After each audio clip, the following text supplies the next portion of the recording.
Les titres de ce journal: Donald Trump, Kim Jong-un, une rencontre au sommet. Les deux hommes politiques se rencontrent à Singapour pour discuter de la dénucléarisation de la Corée du Nord. Au Kenya, le président lance l'exportation du pétrole brut à travers un programme pilote.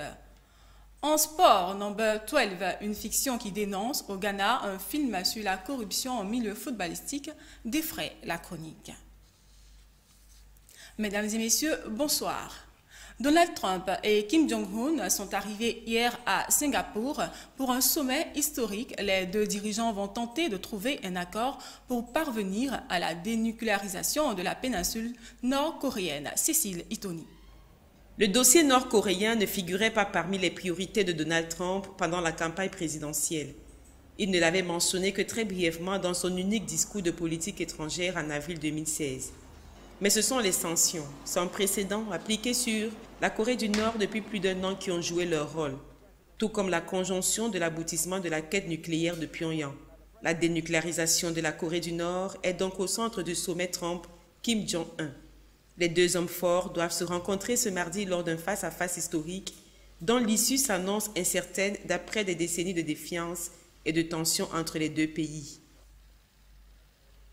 Depuis la signature de l'armistice en 1953, le contentieux entre Américains et Nord-Coréens est nourri. La République populaire démocratique de Corée est le plus vieil ennemi des États-Unis, un pays qu'ils n'ont pas réussi à vaincre et qui, depuis les insultes et les menaces, comme les Nord-Coréens, les États-Unis sont l'ennemi juré qui les ont envahis en 1950, rasèrent leurs villes et par la suite les menacèrent d'une attaque nucléaire. Pour ce sommet, il y a donc un certain angélisme à attendre d'un adversaire qui négocie avec sincérité. Les regards du monde entier sont résolument tournés vers Singapour, avec une même interrogation. Le président américain de 71 ans qui a accepté à la surprise générale de rencontrer l'héritier de la dynastie des Kim, de plus de 30 ans son cadet, réussira-t-il où tous ses prédécesseurs ont échoué? Just wait and see. Des diplomates nord-américains se sont rencontrés à la veille, c'est-à-dire ce lundi à Singapour, à la veille de ce sommet de Donald Trump et Kim Jong-un.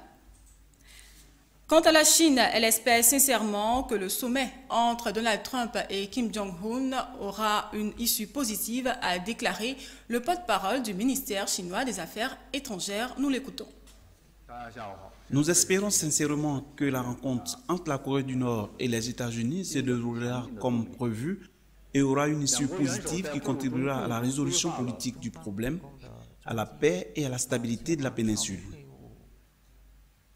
Le président américain a quitté la Malbaie avant la fin du sommet du G7. Pendant les travaux, les participants du G7 ont dû faire face aux menaces de Donald Trump. Il a suffi d'un point de presse du Premier ministre canadien pour provoquer la fureur de Trump, qui a retiré son soutien à la déclaration commune.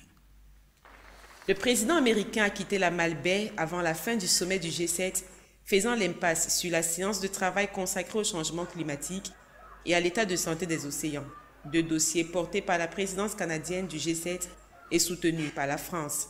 Seulement, il faut souligner que c'est un G7 sous fond de tension qui s'est déroulé à Québec et le communiqué signé seulement par le Canada, la France, l'Allemagne, le Royaume-Uni, l'Italie et le Japon pourrait se traduire comme l'acte de divorce entre les États-Unis et les autres pays du G7.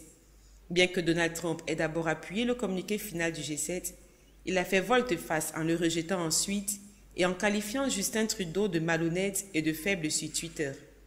Le chef républicain n'aurait pas digéré les commentaires du Premier ministre canadien qui avait mentionné que les tarifs américains sur l'acier et l'aluminium imposés au Canada étaient insultants. Et même s'il se trouve en Asie actuellement, Donald Trump ne décolère pas de sa visite au Canada. Le président des États-Unis s'est de nouveau plaint sur Twitter dimanche soir du prétendu déficit commercial américain au Canada. Retenons que le prochain sommet va se dérouler à Biarritz, dans le sud-ouest de la France, à la fin de l'été 2019. Et ce sera au tour de la France de présider le club des grandes puissances économiques à partir du 1er janvier prochain. C'est à Deauville en 2011 que la France avait accueilli la dernière fois ce club des grandes puissances économiques qui était alors un G8 avec la Russie. En bref, en Colombie, la guérilla de l'Armée de Libération Nationale, ELN, a annoncé ce lundi un cessez-le-feu unilatéral pour le week-end du 17 juin à l'occasion du second tour de la présidentielle en Colombie. Cette interruption des opérations militaires sera observée du jeudi 15 au mardi 19 juin à minuit, a précisé l'ELN sur son site en ligne Insurrection, soulignant que l'ELN est la dernière guérilla active en Colombie depuis l'accord de paix signé en 2016 entre les FARC et le gouvernement. Les femmes britanniques ont célébré le centenaire de droit de vote dans les 4 coins du Royaume-Uni. C'était le dimanche 10 juin dernier à Londres, Belfast, Édimbourg et Cardiff. Carré Dablé pour le commentaire. Elles étaient des milliers à défiler à Londres dans une œuvre d'art vivante pour célébrer le 100e anniversaire du droit de vote des femmes. Portant les couleurs des suffragettes, dont le blanc, le vert ou le violet, de Londres à Belfast en passant par Édimbourg au Cardiff, les participantes ont envahi les 4 coins du Royaume-Uni, dans des tenues parfois inspirées de la mode du début du XXe siècle. Il y a de cela 100 ans, les suffragettes ont joué un rôle déterminant dans l'obtention du droit de vote des femmes britanniques à une époque où leurs semblables avaient peu de droits et ne jouaient aucun rôle sur la scène politique.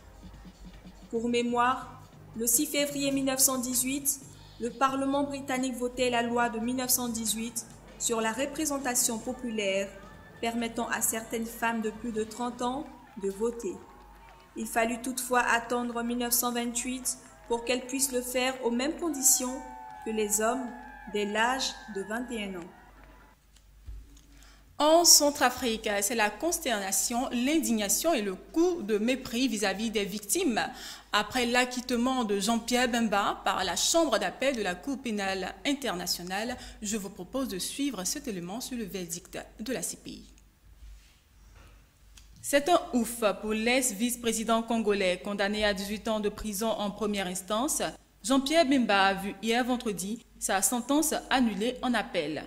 La Chambre d'appel à la majorité annule la déclaration de culpabilité de Jean-Pierre Bemba et met fin à la procédure en ce qui concerne ces actes criminels, à propos desquels la Chambre de première instance a reçu une condamnation, alors même qu'il sortait du cadre strict des faits et des circonstances. En ce qui concerne les actes criminels restants, elle prononce l'acquittement de l'accusé, car les sérieuses erreurs commises par la Chambre de première instance font entièrement disparaître sa responsabilité pénale. 3 juges de la Chambre d'appel sur 5 se sont prononcés pour l'acquittement. Selon la Chambre d'appel, la responsabilité pénale de Jean-Pierre Bemba en tant que commandant n'est pas établie au-delà de tout doute raisonnable, d'où cet acquittement. Les juges de première instance n'auraient pas dû prendre en compte dans leur verdict les crimes ajoutés par le bureau du procureur après la notification des charges.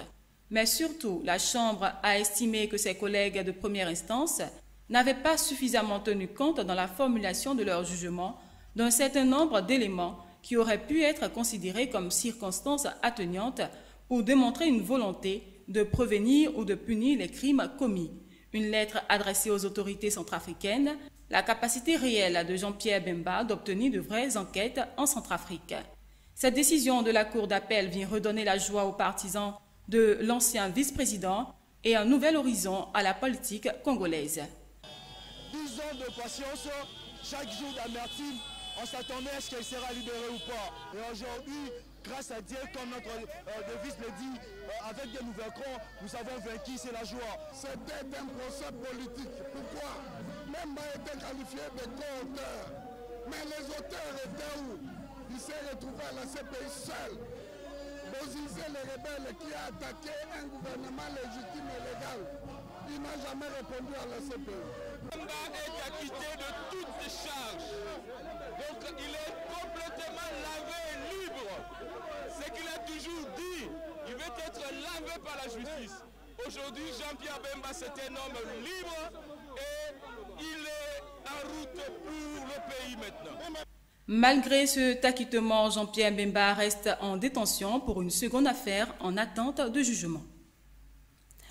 En économie, au Cameroun précisément, une vaste opération d'enlèvement d'engins flottants du plus grand port d'Afrique centrale est en cours. Les épaves de vieux bateaux entravent l'activité et la compétitivité du port de Douala ont commencé à être enlevées en début de semaine dernière. Karel Dabli. Le plus grand port d'Afrique centrale, le port de Douala, a lancé la semaine dernière une opération d'enlèvement d'épaves de vieux bateaux qui entravent son attraction et sa compétitivité vis-à-vis d'autres ports. 80 épaves de bateaux, dont 25 présentés comme les plus dangereux, vont être enlevés en premier temps. Le port, le fleuve Ouri regorge une centaine d'épaves et nous avons décidé de commencer par les plus dangereuses. Les 25 premières épaves qui entravent l'exploitation du port sont celles qui constituent cette phase du projet. Les travaux d'enlèvement des premiers épaves dureront 8 mois. Le coût de cette opération concédé à l'entreprise italienne Bonifacio de 4,7 milliards de francs CFA, soit environ 7 millions d'euros. Le port de Douala étant le principal débouché pour les pays d'Afrique centrale enclavés comme le Tchad et la Centrafrique, se caractérise par la vétusté de ses infrastructures, l'engorgement, la corruption et les tracasseries administratives. Douala couvre plus de 95% du trafic portuaire du Cameroun. Le port, le fleuve Yuri, regorge d'une certaine épave et nous avons décidé de commencer par les plus dangereuses. Les 25 premières épaves qui entravent l'exploitation du port sont celles qui constituent cette phase du projet. Mamad Djetri. Au Bénin, le Parlement béninois a voté mardi une loi interdisant le commerce des produits pétroliers dans les circuits non officiels utilisés par l'immense majorité de la population de ce pays de l'Afrique de l'Ouest, voisin du Nigeria, producteur de brut. Bénin est réputé pour commercialiser aux abords des voies publiques des produits pétroliers importés en contrebande du Nigeria. La rareté des stations-service contraint la majorité de la population à se tourner vers cette essence de rue, souvent bon marché, servie dans des bouteilles et des bidons. Le commerce des carburants, notamment essence super, essence tourisme, pétrole, gasoil, mélange de deux, aux abords des rues dans les agglomérations et tout endroit autre que dans les dépôts et installations, sont rigoureusement prohibés. Les vendeurs d'essence ont accueilli cette nouvelle loi avec consternation. Ce n'est pas que nous sommes contents de ce que nous faisons, c'est parce que nous n'avons pas d'autres choses à faire et on ne peut pas aller voler, on ne peut pas aller prendre des fusils, commencer par arracher des voitures et autres. Donc c'est pour cela que malgré ça, malgré les risques, nous sommes en train de faire ça. Il n'y a pas encore assez de stations. Il n'y a pas encore assez de stations. Ça reste encore beaucoup à faire à ce côté. Ce n'est pas fait de violence. On n'a qu'à aller calmement et gérer avec l'expérience. J'ai appris cela, je ne veux plus dormir. La question là, ce que ça me fait là, c'est beaucoup. C'est ça que je fais pour nourrir mes parents, mes enfants au village. L'essence de rue est à l'origine d'incidents meurtriers. Pour rappel, dans la nuit du 3 au 4 octobre 2017, l'explosion d'une cargaison d'essence de contrebande appartenant au magnate de ce commerce, Joseph Midogio, avait ainsi causé la mort d'une fillette de 8 ans et réduit en cendres plusieurs habitations. Condamné à une amende de 2 millions de francs CFA, l'intéressé a été libéré le 25 mai 2018. Au Kenya, le président Uhuru Kenyatta a officiellement lancé dimanche dernier un programme pilote en vue de l'exportation de pétrole brut extrait dans le nord-ouest du pays. Karel Dabli. Le gouvernement kényan va se consacrer au développement du secteur gazier et pétrolifère au profit de l'économie et du peuple. L'annonce a été faite par le président Uhuru Kenyatta qui a officiellement lancé un programme pilote en vue de l'exportation du pétrole brut. Ce programme prévoit l'acheminement par camion de quelques 2000 barils par jour depuis les puits de pétrole situés près de Lokishar, dans le comté du Turkana, vers le port de Mombasa à plus de 1000 km de là. Le pétrole et le gaz, avec l'appui de tous et une loi habilitante, sera l'une des 3 principales sources de revenus supérieures à 1,2 milliard de dollars. Le programme pilote est prévu pour durer 2 ans, le temps notamment de comprendre comment les réservoirs naturels réagissent à une exploitation plus importante. La période d'essai initial sert à s'assurer que nous exportons le produit, que nous le vendons sur le marché mondial, que nous en testons la qualité, afin de nous assurer qu'il peut être mis en concurrence avec d'autres produits provenant d'autres parties du monde. Et puis, quand on évoluera vers une commercialisation complète, peut-être qu'à l'avenir, nous reviendrons peut-être à réutiliser l'usine. Mais avant cela, il faut moderniser les installations ici. Nous avons besoin d'une technologie moderne pour qu'elle puisse traiter le produit. La production de brut kényane n'atteindra son rythme de croisière qu'après la construction, au plus tôt en 2021, d'un oléoduc de près de 900 km qui devra relier un port en construction à Lamu Est et permettra de transporter environ 100 000 barils par jour jusqu'à l'océan Indien. En bref, en France, cette semaine est décisive pour l'avenir du secteur ferroviaire. Décidé à boucler la réforme de la SNCF, le gouvernement français se heurte aux syndicats des cheminots. Ces derniers promettent de faire pression jusqu'au bout pour obtenir quelques concessions supplémentaires et de peser sur les derniers débats parlementaires. La Fédération Sudrail, qui réclame le retrait du pacte ferroviaire, a appelé à défiler ce lundi entre les deux chambres. Les syndicats continuent d'afficher leur unité, mais les divergences tactiques et celles de fond s'accentuent. De nouveaux épisodes de la grève sont prévus mardi et mercredi, puis dimanche et lundi prochain. Restons en France. Depuis hier 10 juin au soir, des raffineries sont bloquées par des agriculteurs qui protestent contre la concurrence de l'huile de palme importée sur le marché des biocarburants. Alors que le président de la FNCA Île-de-France, premier syndicat agricole, s'exprime, les agriculteurs poursuivent leur mouvement à Grigny pour protester contre la concurrence de l'huile de palme importés sur le marché des biocarburants. Depuis dimanche soir, les raffineries de Feyzin, non loin de Lyon, de Gonfreville-Lorger-Près, de Havre et bien d'autres encore sont bloquées par les agriculteurs. Ils envisageaient également d'empêcher ce lundi l'accès aux dépôts de Drunk, Grigny, Genevier, ainsi qu'à d'autres raffineries à Donge. Les forces de l'ordre leur ont demandé de vider leurs camions sur les ronds-points. Le premier syndicat agricole, la FNCA et les jeunes agriculteurs, en abrégé JA, ont incité leurs adhérents à occuper totalement 14 sites stratégiques durant 3 jours conductibles. On pouvait lire sur les pancartes des agriculteurs « Avatri », biocarburants, on n'a pas investi pour importer. Les agriculteurs souhaitaient notamment que le gouvernement renonce à son contingent d'importation d'huile de palme et réclament un allègement des coûts de travail salariés des saisonniers. De la technologie à présent, 2 jours avant l'ouverture officielle de l'I3, le plus grand salon consacré aux jeux vidéo dans le monde, Microsoft présente les nouveautés de sa console Xbox One X. Au-delà des premières présentées en avant-première mondiale, Phil Spencer, le président de Xbox, annonce que Microsoft a acheté 5 studios de jeux vidéo et que les équipes du groupe de Redmond mettent leur savoir-faire sur l'intelligence artificielle et le cloud au service du gaming. Nos experts chez Microsoft développent l'avenir du gaming avec l'intelligence artificielle pour que les mondes et les personnages que nous aimons soient encore plus riches et l'immersion encore plus forte. Nos ingénieurs du cloud mettent au point, quant à eux, un réseau de jeux en streaming pour que n'importe quel appareil offre une qualité de jeu digne d'une console.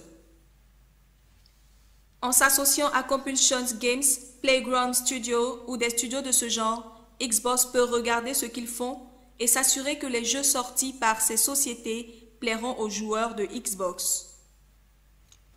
Une vente aux enchères d'une gourde chinoise du XVIIIe siècle adjugée à plus de 4 millions d'euros. C'était hier au château d'Ardigny, près de Tours, Mamadiedri. Au château d'Artigny, ce dimanche, lors d'une vente aux enchères, Une goutte en porcelaine émaillée ayant appartenu à l'empereur chinois du XVIIIe siècle Qianlong a été adjugée pour 4,1 millions d'euros par un acheteur français. Cette goutte aurait été ramenée par un descendant de la famille de l'empereur Qianlong, qui était officier d'état-major de la marine royale en mission en mer de Chine dans les années 1843 à 1847. Elle possède les 8 symboles bouddhistiques. La goutte vendue ce dimanche va être peut-être prêtée au Musée national des arts asiatiques dans le 16e arrondissement de Paris. Selon M. Rouillac, le commissaire-priseur, une autre œuvre d'art, un tableau des Freinet, a été vendu ce même jour à 3,6 millions d'euros. Une œuvre qui a probablement été exécutée entre 742 et 748. Après la naissance de Louis XIX, selon Stéphane Pintard, du cabinet d'experts parisien, Éric Turquin. En Pologne, un musicien polonais conçoit, construit et fait jouer des instruments archaïques. Les basis de Kalisz sont taillés à la main dans une seule pièce de bois. Découvrons cet instrument qui fait la joie des Polonais pendant les fêtes populaires. Fête populaire à Varsovie, en Pologne, les danseurs s'élancent sur des airs de mazurka et de polka. À l'honneur ce soir, un instrument unique sorti de l'oubli, les bassets de Kalisz. C'est grâce à un passionné que ces instruments sont aujourd'hui ressuscités. Mateusz Raszewski est musicien, menuisier et chercheur. Il taille les bassets à la main, dans un seul bloc de bois, à l'aide de burin, de scie ou de hache, comme au Moyen-Âge. Mais la finition se fait dans son atelier. Mateusz Raszewski utilise seulement des outils à main. Le couvercle est fait dans du pin. Il est attaché avec des clous à la caisse de résonance, sans colle ni tourillon. Un sacrilège pour les luthiers modernes. Une fois accordés, les bassets de Kalisz sont prêts. On peut jouer un morceau et qui sait, peut-être en vendre quelques-uns et faire connaître son art avant de monter sur scène et faire la fête.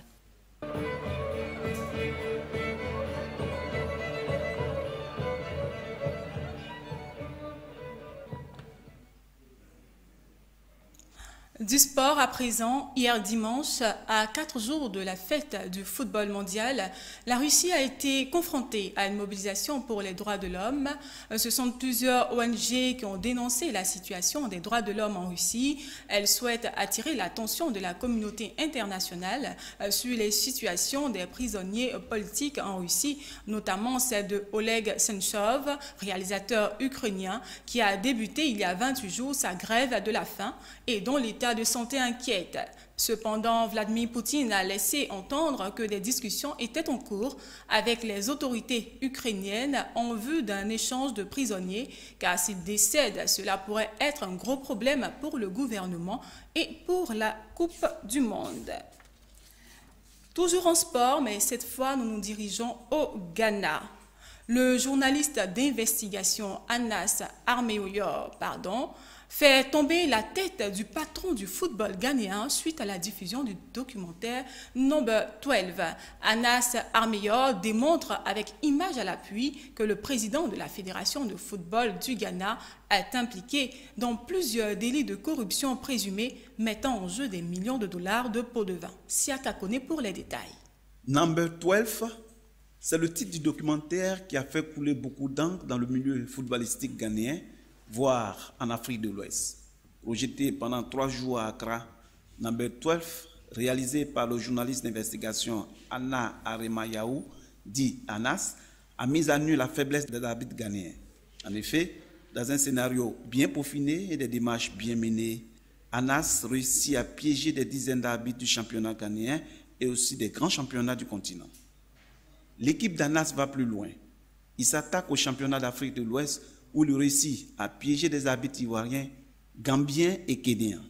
Selon le documentaire, la passation des marchés ne se fait sans des dessous de table. Une fois de plus, le président de la Fédération ghanéenne de football est dans le collimateur. Invité pour un contrat dans un pays du Moyen-Orient, il cède à nouveau à la proposition de sponsoring du championnat de football ghanéen en contrepartie d'un dessous de table. Trempé jusqu'au cou dans de nombreuses affaires de corruption révélées par le journaliste d'investigation, le président de la Fédération ghanéenne de football, Kwesi Nyantaki, met tout à table, se confondant en excuses auprès du président de la République ghanéenne, Nana Akufo-Addo. Il rend le tablier, puis fait ses valises. Au niveau du grand public, la déception est grande. Même les arbitres sont toujours corrompus. Ils arrangent les matchs et nous sommes choqués. On ne sait même pas quoi dire. C'est incompréhensible. C'est vraiment mal. Je suis allé parier sur le foot. Je pariais. Encore plus grande, la stupéfaction des parieurs qui se disent grugés. Donc quand j'ai dépensé mon argent pour parier, comme ça, et tous ces arbitres reçoivent des pots de vin, ils reçoivent mon argent, l'argent que je donne pour parier. Pour certains, des personnes comme le journaliste Anna sont les bienvenus dans le système qui a besoin d'être assaini. Donc nous avons besoin de beaucoup de personnes comme cet homme. Quand on voit ce qu'il fait pour apporter toutes ces preuves, moi, en tant que simple citoyen, je serais heureux. Donc, on a besoin de beaucoup d'ANAS dans notre système. Il aurait fallu à peine 3 jours au documentaire Number 12, réalisé par le journaliste d'investigation ANAS, pour faire tomber la tête du patron du football ghanéen et ébranler la planète du ballon rond africain. C'est sur ces révélations dans le football au Ghana que nous mettons fin à ce journal. Merci de nous avoir suivis et bonne suite de programme sur A12.